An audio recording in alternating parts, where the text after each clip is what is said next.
What's going on, guys? This is Real Deal Fantasy HQ with your boy LQ, back in from another great episode. In today's episode, we're talking about the Houston Texans. Who to own in fantasy? I don't know if I can touch any of these guys.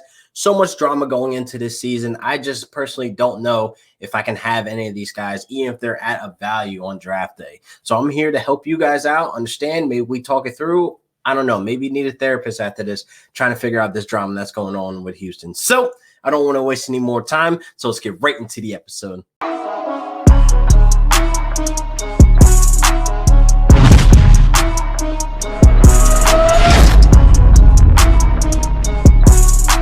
So right before we get into it, I do want to announce that I'll be having these coasters, these right here.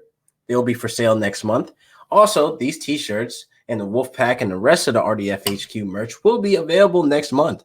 That is a big announcement, people, because everybody wants to show up to Canton all swagged out, right? Right? Anyway, now we're here to talk about the Houston Texans, man. If any of these guys are worth owning, man, I mean, I generally look at the entire team and I just take a deep breath like, man, I don't know if I can roster any of these guys. So if we look at, the running back room, you have Phillip Lindsay, you have Mark Ingram, you have David Johnson. What is going on? What kind of signings were these? What kind of pickups were these? This was the worst landing spot for Lindsay, in my personal opinion. Honestly, wanted him to be a Jet so he can have that RB1 or the RB2 workload or whatever the case may be, but missed opportunity completely. He ends up on a roster with, two old guys. So definitely Lindsay looks like the youth guy, the guy that's going to be more explosive, et cetera, et cetera. But I just don't want that headache of a slow start of the season. I definitely think Lindsay is still able to produce fantasy relevant numbers if he was the guy, if he didn't have two older guys in front of him. I don't want to draft David Johnson depending on his PPR upside and then him not getting touchdowns. It's like you're going to have Mark Ingram there just in the middle of them, just being annoying, catching, red zone opportunities, the little that they might have, honestly. But it's a headache I don't want to deal with every Sunday. I want a start and forget position, especially the running back position. I want these guys to be a start and forget, and I don't have to worry about them. I won't have to worry about playing these guys by matchup. Now, if I have a couple of running backs on bye, it happens. I honestly don't think I could depend on them. I don't think I could depend on Lindsay, David Johnson, Mark Ingram, any of these guys, even if I have a run back on bye or on IR and et cetera, et cetera. So the whole running back situation for me, I'm kind of hands-off. I don't know about you, but I'm completely hands-off from that situation. Moving on. Now we got to look at the wide receiver position. This is where it gets sticky, man. You have Brandon Cooks. You can look at Brandon Cooks as the number one option there. They have Nico Collins that they drafted. They have Randall Cobb there. They still have Kiki QT. The little bit of flashes that we saw out of him was a little bit impressive, but he honestly can't stay healthy whatsoever. So let's just pinpoint this on Brandon Cooks as probably the most fantasy relevant guy there in the wide receiver core. So, man, Brandon Cooks has played with Drew Brees. He played with Jared Goff and Sean McVay, probably in the best season possible that Jared Goff will ever have. I just chalk that up as Brandon Cooks playing with Sean McVay. Played with Tom Brady, played with Watson. But we're going into this season with Brandon Cooks possibly playing with the Tyrod Taylor or Davis Mills as a rookie. So with them taking Mills as their first pick at the 67th spot, that just let us know that the situation with Watson is real. It's possibly, they're telling the league like, hey, Watson's probably not going to play for us. And it's a question mark on Tyrod Taylor to even be the starter, which we've seen happen to him last season with Herbert, what we've seen happen to him with Baker, et cetera, et cetera. The story goes on where Tyrod Taylor gets removed out of the picture. He always gets set up as a starter going into the season, and then boom, a rookie comes in, takes his job. That's basically what's about to happen now. But back to Brandon Cooks and that wide receiver core, man. It's like, Jesus, man. I want to take Brandon Cooks this season based on what we know, what we did know, because he was a safe pick as as a wide receiver 3. He's a guy that you could depend on that will see the targets and a deep threat guy. Like you said, like I said, you've seen him have 1,000 yards from team to team. He's able to achieve that.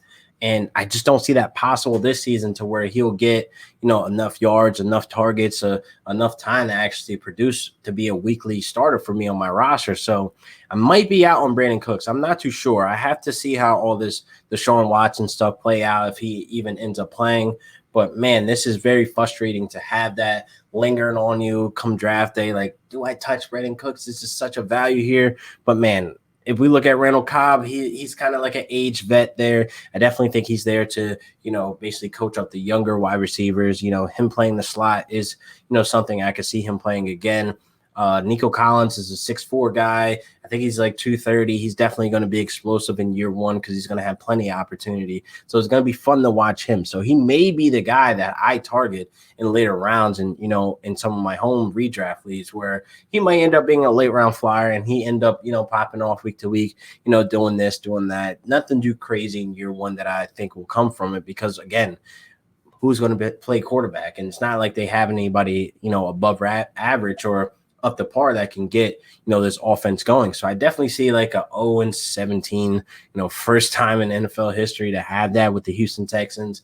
Now the tight end position, man, they have currently 8 tight ends on roster. Apparently all of them are going to play. I don't know. The tight end position I never really was too fond of. They had Darren Fells, who was kind of like touchdown dependent. He saw a lot of red zone targets. And then, Atkins is still there as well. I definitely think they just have a lot of tight ends on the roster to where I don't even need that headache. They also drafted a tight end as well. So, man, I don't know. The tight end position is definitely not something that I'm interested in from the Houston Texans at all. Jump back to the QB situation with Tyrod Taylor and, Davis Mills. I definitely think, we really don't have an idea of which one's going to be the starter or which one we should own. And I should probably say the obvious that you shouldn't own any of them. We shouldn't touch any of these quarterbacks at all.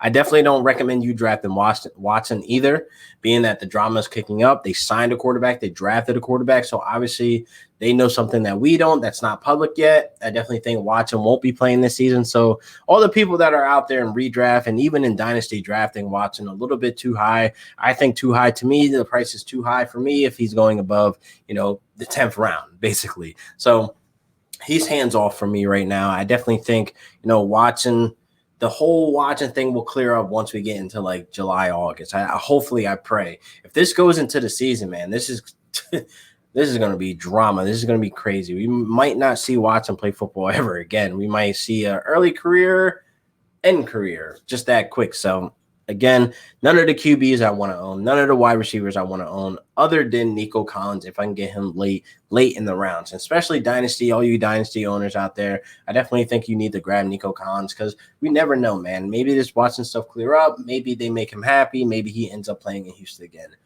Who knows? Who knows, man? Because Nico Collins and Watson could be a nice little combination for the future. But, again, we don't know that for sure. So I think as a fantasy owner, as a fantasy player for the redraft people going into the season, I honestly can't see myself confidently owning anybody on that roster. I kind of want to just skip out on the entire roster and just don't have that headache, even if they drop to me as a value.